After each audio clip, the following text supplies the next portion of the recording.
I've got a new coyote hunting rig that I'm about to set up, but before doing that, I'm going to get it unboxed, share the features of this rifle with you, and talk about the accessories I'm adding to make it the perfect coyote hunting rig for me. I hope you stick around.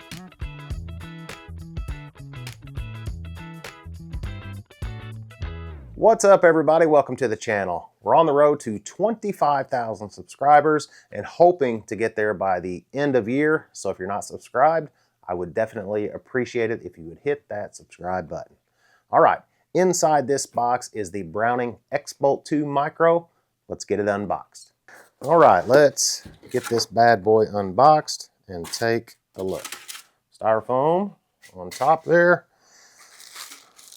And then we've got, first layer is the packet of literature. You've got your owner's manual in here, some safety information, a postcard to join the NRA, and probably something else, but that's the gist of that. We've got, get this out. All right, so first let's pull this out. A lock, receiver lock, standard with everything. Okay, we've got the second grip inside here. This is the vertical grip. The sporter grip on the rifle is on it, which I'll show you in just a second. But I'll be installing this for me because I like that grip better. We've also got some shims here to custom fit the length of pull to me, which I will be adding. We've got, this is a wrench in order to adjust the comb height, that is. This is a thread protector. If we take the muzzle brake off, we've got a bolt in here. That's it, spiral fluted bolt. Looks nice. And we have the rifle. This is the X-Bolt 2 Micro. All right, I'm going to get this cleaned up and then we'll run through some of the features of the X-Bolt 2 Micro.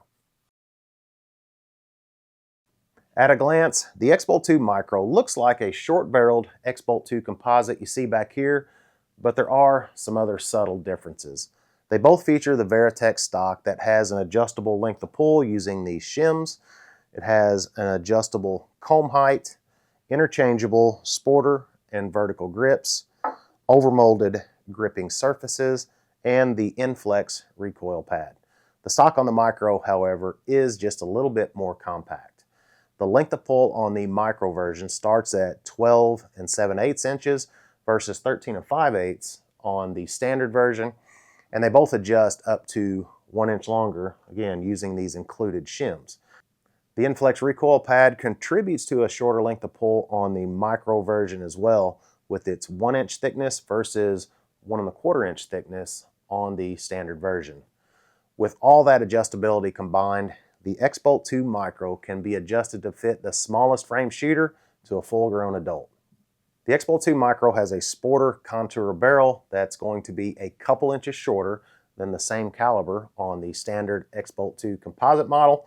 The muzzle is threaded at 5/8 24, which makes it suppressor ready and is a big reason that I wanted this rifle. But you also have the option of utilizing the included muzzle brake or the thread protector. The spiral fluted bolt has an unlock button that works in conjunction with the top tang safety to provide an added measure of safety when loading and unloading the rifle. There is a short 60-degree bolt lift for quick cycling of the super smooth action. The DLX trigger is crisp and is adjustable down to 3 pounds. The detachable magazine will hold 3 or 4 rounds, depending on the caliber. The available calibers in this X-Bolt 2 Micro are 6.8 Western, 6.5 Creedmoor, 6.5 PRC, 308 Winchester, and 243 Winchester, which is what I have right here.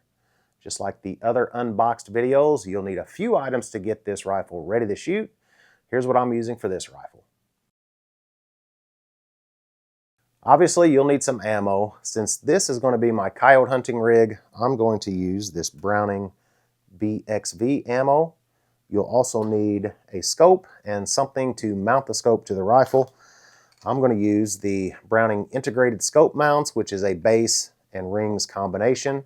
I'm going to mount a Leupold VX3 3.5 to 10 by 50 scope on this rifle, and it'll be ready to shoot.